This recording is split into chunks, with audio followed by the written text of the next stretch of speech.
Three, two, one. Dalam surah Al-Insan, Allah Subhanahu wa taala juga berfirman, inna hadainahu sabila imma syakiran fil jannah wa imma kafura. Kami, kata Allah, telah mempersiapkan, menyiapkan untuk semua insan dua jalan, yaitu jalan kebaikan, sehingga kalau itu yang diikuti oleh insan dan anas, maka akan menjadi syakur, menjadi orang yang baik. Atau kalau mengikuti jalan yang satunya, yaitu jalan kejahatan, maka menjadi kafur, menjadi orang yang menutupi kebaikan dan berakhir pada kesengsaraan nanti di akhirat. Na'udzubillah. Oleh karena itu, kita mesti sangat faham di insan ini, insan kita ada dalam diri kita. Insan dicipta awal oleh Allah Subhanahu wa taala.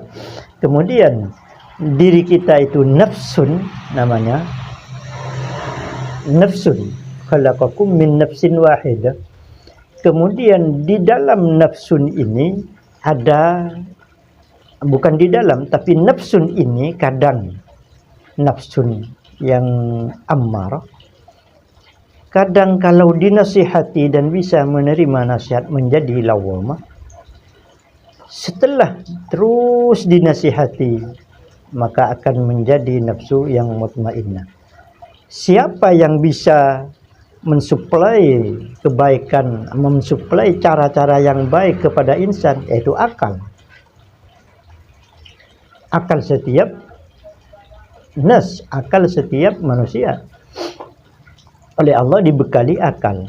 Yang akal ini semacam kalau di kehidupan pekerjaan kita semacam admin. Jadi akal, segala sesuatu yang kita dengar maka dimasukkan ke otak. Di otak itu ada akal. Akal yang memproses kemudian disampaikan pada nafsu, pada diri kita. Itu ada dalam hati kita, disampaikan ke kolbun, ke fuad. Maka disitulah insan menerima asupan atau suplai pengetahuan yang dilewat dari kuping.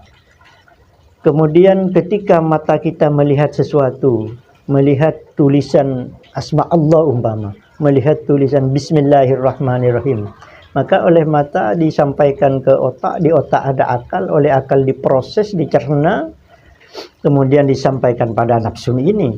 Di mana insan? Insan adalah yang bertanggung jawab dalam proses ini, sehingga insan berkepentingan untuk menjadikan nafsun yang bisa menerima nasihat atau bisa menerima sesuatu yang disampaikan oleh akal tersebut.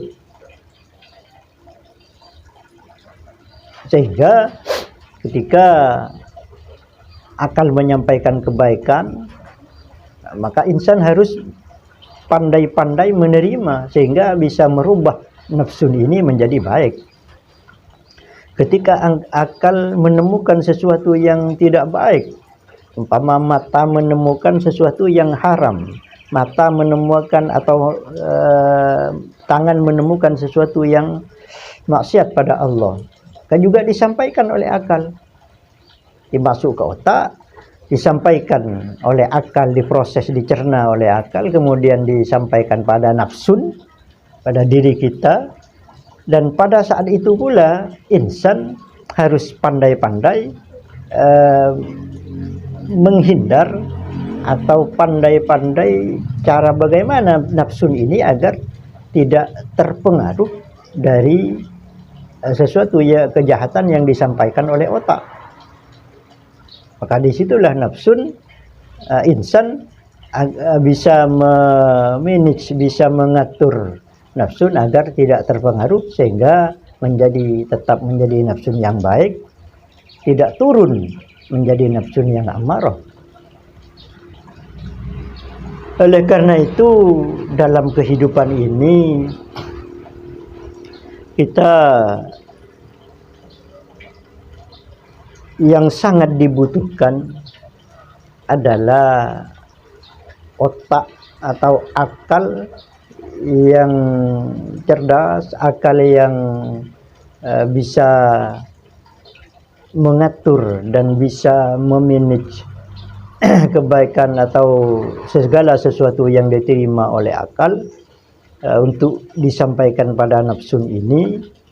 Jadi harus bisa memilih mana yang baik, mana yang tidak baik, mana yang menjadi kebaikan dan mana yang tidak menjadi kebaikan. Maka akal lah yang harus pandai. Dari mana kepandaian atau kebaikan yang dimiliki oleh akal? Ya dari ilmu.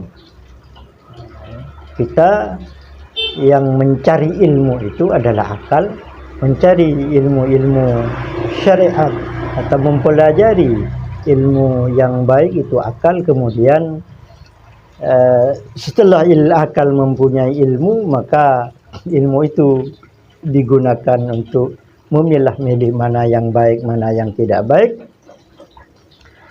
mana yang menjadi kebaikan dan mana yang tidak menjadi kebaikan. Jadi tidak semuanya disampaikan pada nafsun, atau walaupun disampaikan secara kebaikan, dijadikan kebaikan.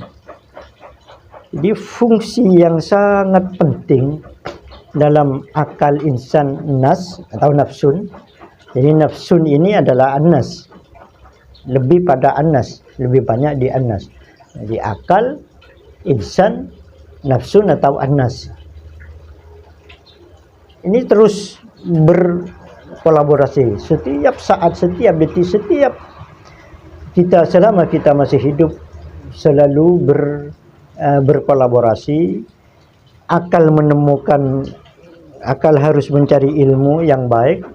Maka akal ketika menemukan sesuatu disampaikan oleh akal kepada nafsun, dan oleh insan dipilah-pilih mana yang bisa menjadikan nafsun yang lebih baik, disampaikan oleh insan. Karena bagaimanapun yang bertanggung jawab adalah insan, sebagaimana firman Allah, ya ayyuhal insanu innaka kadihun ila rabbika kadhan famulaqih. Jadi yang akan bertemu Allah Subhanahu wa taala adalah insan, dan bertanggung jawab terhadap segala sesuatu yang dilakukan oleh oleh nafsun.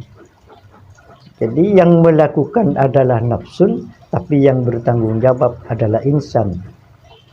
Kenapa? Karena sebelum dilakukan oleh nafsun, sebelum dikerjakan oleh nafsun, insan yang memberi, insan yang memanage, insan yang mengatur, yaitu dari ilmu atau dari segala sesuatu yang ditemukan oleh akal dan disampaikan kepada nafsu. Nah, disitulah kewajiban seorang insan, kewajiban insan untuk menentukan mana yang harus dikerjakan. Nah, kalau yang dikerjakan anas kejahatan, maka yang bertanggung jawab tetap al-insan.